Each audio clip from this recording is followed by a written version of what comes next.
Hello and welcome back to another Mysteries of Pandaria set review. Today we're going to be taking a look at Rogue as they meet up with the Sorok people and help them defend their home against intruders. The Sorok people were forced out of their homes a long time ago, and now they live a life of guerrilla fighters as they defend their loose territories, primarily consisting of swamplands and the Krasarang wilds. But that's just a brief overview of what you can expect to see in this set. First, we should talk about this set's keyword. That keyword is channel. Channel is an end of turn effect that does something if you have a required amount of mana available at the end of your turn. And without any further ado, let's go ahead and take a look at our first card. That card is Swamp Gases. Swamp Gases is a 3 mana nature spell that casts when drawn. Give all characters stealth until the start of your next turn. So first off, this is I think the first cast when drawn card that you can't actually play from your hand at first. As soon as you draw this, or I guess if you have it in your opening mulligan, you can play it. Or if you discover it, you can play it like that. But anytime you draw it otherwise, it's going to go into effect. You won't get to choose when this happens. Is that good? Is that bad? This card almost reads, you can't target enemy units till your next turn, and the same happens for them. But the important part about this card is what it actually facilitates for Rogue. They can set up certain things that you'll see later on in the set that makes it so your opponent may not want to develop anything. But let's go ahead and take a look at our next card. That card is Gekken. Gekken is a 5 mana 5/6 legendary minion with Battle Cry. Shuffle half of the cards in your opponent's hand back into their deck. Choose left, right, or center. What that'll essentially do is split their hand into two different sections depending on how you decide. So left, it'll get rid of the left cards. Right, it'll get rid of the rightmost cards. And center, it'll get rid of the centermost cards. Pretty self-explanatory. But the implications that come from that are pretty interesting. Has your opponent been holding on to a couple of cards since the beginning of the game and it's now turn 7 or 8? You might throw this down and all of a sudden their win condition that they had in their mulligan is gone. They have to go dig. Or maybe you're like, man, I think he just drew the card he needed off of the red she played. Now you can send that back into his deck. Or maybe you just pick center because why not? But Gekken wouldn't be much of a leader if he didn't have any followers. So up next we have the Sorok Ambusher. The Sorok Ambusher is a 5 mana 3/5 minion with Death Rattle. Return a random enemy minion to your hand. It costs 2 less. So now the Death Rattle is almost like you're sapping or shadow stepping an enemy minion back into your hand. So now if you can figure out a way to get this stealth with that effect, you can almost choose which minion you're going to get back in your hand. A potentially powerful effect, but I don't know if it's something you necessarily want to main deck outside of a Sorok deck. And the Ambusher's not alone. The Ambusher comes with his buddy, the Sorok Poison Point. Sorok Poison Point is a 3 mana 1/3 minion with Poisonous and Channel 1, deal 1 damage to a random enemy minion. So while it is definitely an understated minion as a 3 mana 1/3, it also effectively says, hey, I'm a 4 mana destroy a minion with a 1/3 body. I don't know how this will necessarily play out in the meta, but I do see it having some potential upsides if it survives several turns and the gassy swamps roll in while it's out. But it would be something that you definitely want to consider if you were going for a slower style of rogue deck. I could see this maybe being the start of a control archetype for rogue. I don't know necessarily what kind of win condition they would be packing, but I'm definitely noticing a lot of removal come into the rogue package. And as we continue forward, we now take a look at the Sorok Shock Trooper. The Sorok Shock Trooper is a 3 mana 3/3 minion with Rush and combo summon a 2/2 Sorok Raider with Rush. And the Sorok Raider is exactly that, a 2 mana 2/2 Raider with Rush.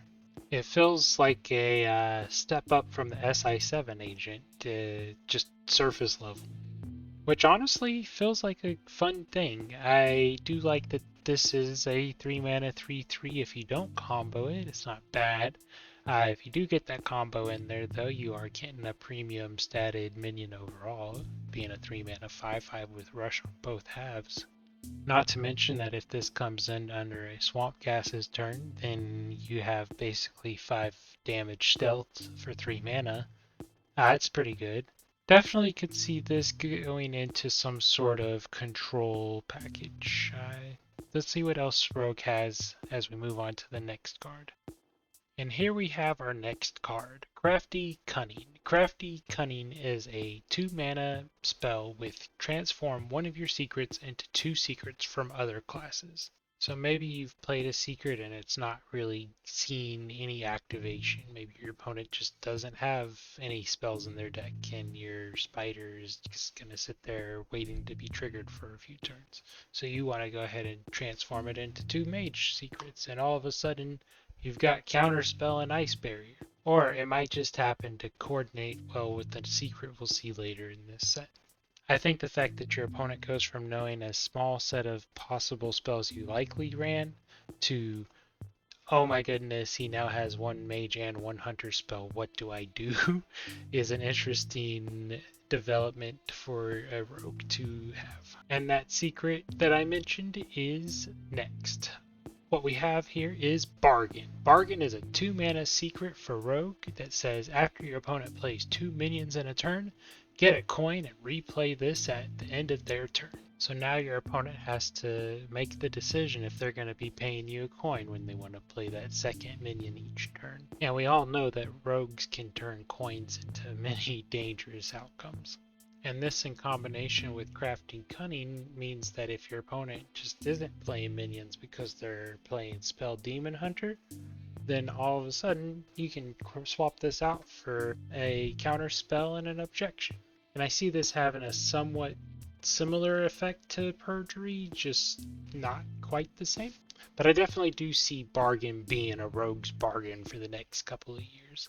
Following that up, we have Flick Backstabber. Flick Backstabber is a 5 mana 6/6 legendary minion with draw this on turn 6. Battlecry. Destroy a minion, channel 1, destroy a random enemy minion. Well, it's good to see that Flick Skyshiv is making his return. He's back doing the same old thing he was doing before, destroying minions here, left, right, and center. And I do like the fact that he shows up on turn 6 ready to do it. That's what true commitment looks like. That's what a true professional looks like. I do find it pretty interesting that Rogue has access to guaranteed removal on a specific turn every time they run Flick in their deck. I could see this being incredibly powerful when he comes in handy and lands exactly when you need him, but I could find this also flopping when you're pushing for board advantage and your opponent has no minions and you really don't want to play this guy on an empty board, do you? That's a real fails bad man in my opinion. But that is definitely a powerful effect on Flick Backstabber. Let's take a look at our next card, that being the Onyx Cloud Serpent. The Onyx Cloud Serpent is a 4 mana 5/4 dragon with stealth and death rattle. Summon a 1/1 Onyx Serpent hatchling with stealth. Onyx Serpent hatchling is a 1 mana 1/1 dragon with stealth. At the end of your opponent's turn, transform this into a Onyx Cloud Serpent. So when compared against the other Cloud Serpents, this one definitely feels like the hardest to remove.